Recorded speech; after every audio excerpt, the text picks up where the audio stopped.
A man I admire very much, Brett Eagleson, has never, ever stopped since he lost his father in 9/11. 9/11justice.org is his organization, and I want to welcome him back to the show as I do every year at 9/11. Brett, thanks for joining me. How are you?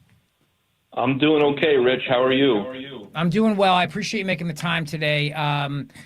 First of all, 24 years later, and it looks like more and more details about Saudi Arabia's role in 9/11 is coming out. The incredible reporting by Catherine Herridge. I'm sure you've had a chance to watch it. Any initial thoughts? I would encourage everybody that's listening, if they're interested in 9/11, go to Catherine Herridge's Twitter account. It's an 11-minute video. She does an absolutely fantastic job. She nails it.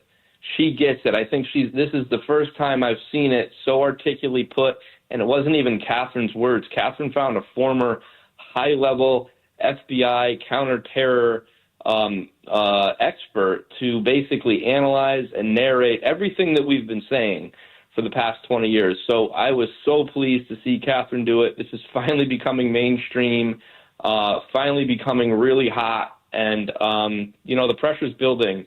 And I think we're getting pretty damn close to finally seeing the full, true, real story. And as I've said all along, the more you pull the layers back, the more and more it starts to really, really stink about how much Saudi Arabia actually did.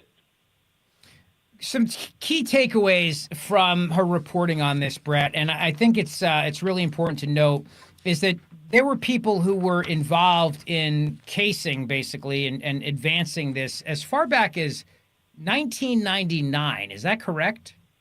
Or That's 1998? right. That's right.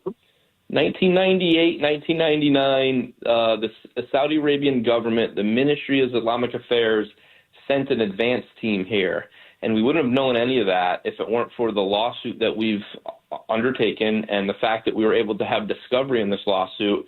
And Rich, what kills me the most is that our FBI under Bob Mueller buried all of this information within 2 weeks after 9/11. They cut all the ties back to Saudi Arabia. It's an atrocity. It's horrific to think that our own government covered this up. They didn't give this new information. Well, they certainly didn't give it to the families, but they didn't give it to the 9/11 Commission, who is actually tasked with and charged with the official investigation of 9/11. So it keeps me up at night thinking, how and why had this information gone unnoticed for 24?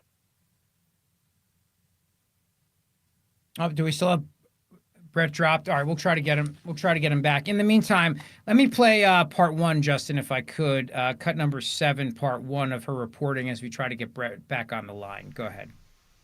The FBI says they may have served as an advance team for the 9/11 hijackers. Based upon these documents and the videos, it's pretty clear that they were here for that particular reason. As someone who investigated 9/11, do these records move the timeline? They do. That really moves the timeline back significantly to when this support network actually got on the ground here in the United States. Are any hijackers in this video? There are 2 hijackers appear in this video. Is there enough here to draw a direct connection between 9/11 and the Saudi government? It's clear that we now have individuals who came here prior to 9/11 who were official Saudi employees. Were they official Saudi employees working on behalf of this plot, or they were also Saudi employees and also serving the needs of Al-Qaeda? I think these records clearly depict not only the advanced team coming here in the United States, but setting up shop, facilitating the care and feeding and housing of the hijackers. That's information that would have been relevant to the 9/11 Commission. These videos were obtained in the fall of 2001. Brett Eagleson's back with us. 911justice.org is his organization. He's never stopped since he lost his father trying to find the answers. And Brett, 24 years later, there are people listening who may wonder, well, what's the point at this point? Saudi Arabia is our friend. They're a key trading partner with us. Why do we have to keep trying to find these answers? Yeah, I think it's important to all the lives lost that day, not just my dad's, not just the thousands of other families who lost a loved one, not just the people of the city of New York, but all of America. We are writing the history books right now. And I've said on your show before, and I'll say it again, I've never been one to advocate that we should cut ties with Saudi Arabia. It is a new regime today. MBS did not do 9/11. He was 15 years old at the time. But why is it important? It's important because we need to get history right. We need to have justice, and we need to have the families have some semblance of closure. So an admission of guilt, an acknowledgement of the role that the Saudi government played, that's the most important thing here, is that the families have been pushing for more truth and more transparency. I would absolutely welcome a strengthened relationship with the new Saudi government, but we cannot do that until we address the past. I think it's also important to realize and remember that there are a lot of 9/11 first responders, my father included, who are struggling with 9/11 related cancers and mental depression. I mean, a litany of physical and mental ailments as a result of being there that day and in the weeks and months after. We owe it to them, too, in addition to the families who lost people, in addition to the victims of 9/11. There are still people hurting today. There are still people struggling, and we're still going to lose people to 9/11 today, Brett. And I believe we owe answers for them, too. Absolutely. We owe answers for them, those heroes that worked on the pile, the FDNY, NYPD, who spent days down there breathing in toxic air. They deserve answers. But also, all of America deserves answers. This is not just about our community. It's bigger than that. The way of life for everybody in America changed. I was old enough to remember the pre-9/11 world. I was 15 years old. I never thought twice about going to a stadium to watch a football game. I never thought twice about getting on an airplane when I was 15.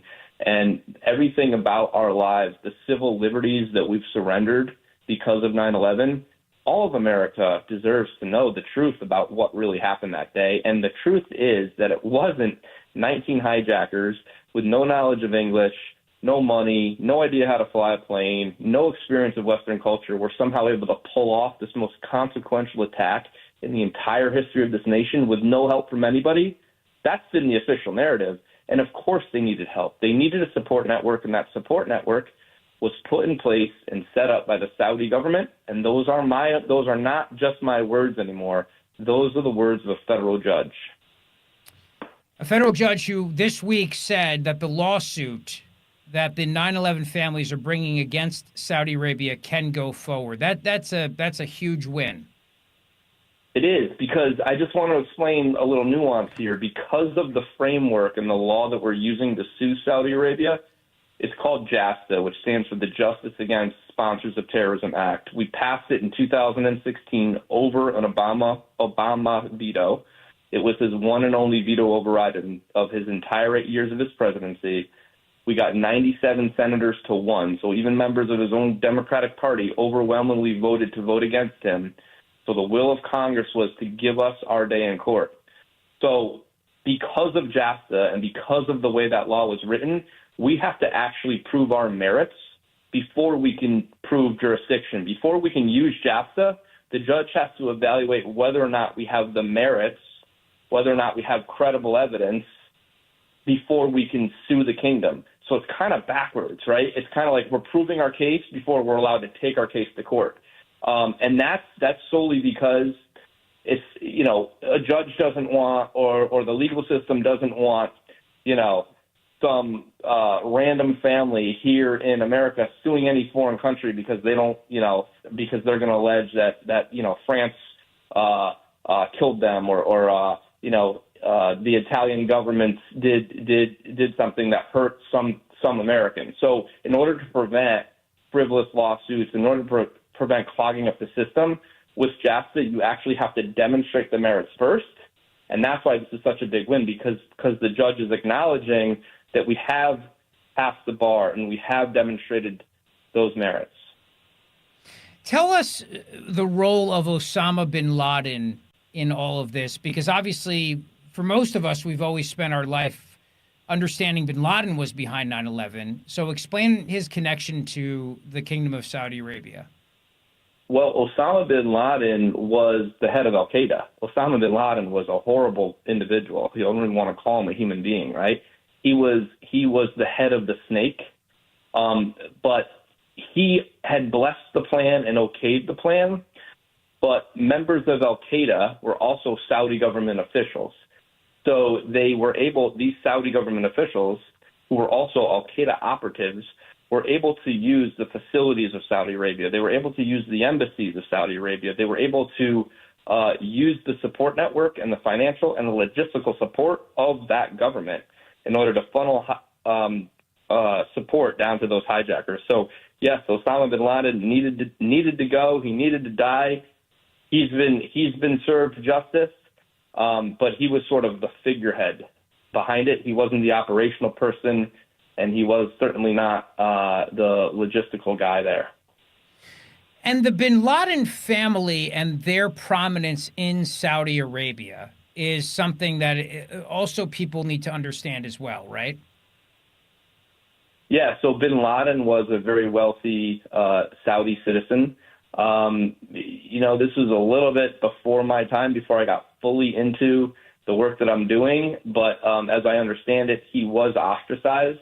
But then there are also rumors circulating that even though he was ostracized, it was sort of in name only. And it was like, sort of for vanity. So a lot of people are alleging that bin Laden still had close ties and constant communication back to the Saudi kingdom. I hope we get answers. I really do. I'm happy the lawsuit can go forward, so hopefully we can get these answers out. I think about my kids today it's Patriot Day, and I'm happy that it's Patriot Day, and I'm happy that they're recognizing this. But certainly I want them to grow up in a country where we get to the bottom of things, we don't cover things up, and we allow the truth to go forward. Because the other problem too, Brett, is in the absence of truth, people fill in the blanks. Like remember Mad Libs when we were kids, and we would put in the words. Remember, that's where you get really crazy conspiracy theories that kind of prop up in the absence of that. And so, the more we can get to the bottom of what actually happened, the better. I wholeheartedly agree with you. We need to get to a place in this country where we can trust government again. I am probably one of your most patriotic listeners. I fly an American flag every day at my house. I love my country, but I fear and I don't trust my government, and we need to get that back. This country needs to take our government back. We need to be able to trust our government again. Well said, man. There's no other way to say it, so I'll let that be the last word. And again, my deep sympathies for the loss of your dad today, Brett, on this 9/11. And keep up the great work. And please visit Brett's website at 911justice.org and support the cause. We're getting close. And I look forward to talking with you on the 25th remembrance of 9/11. And hopefully by then we'll have even more progress. Thank you. Thanks, Brett. I appreciate you having me on, as always. Thank you. You bet, brother.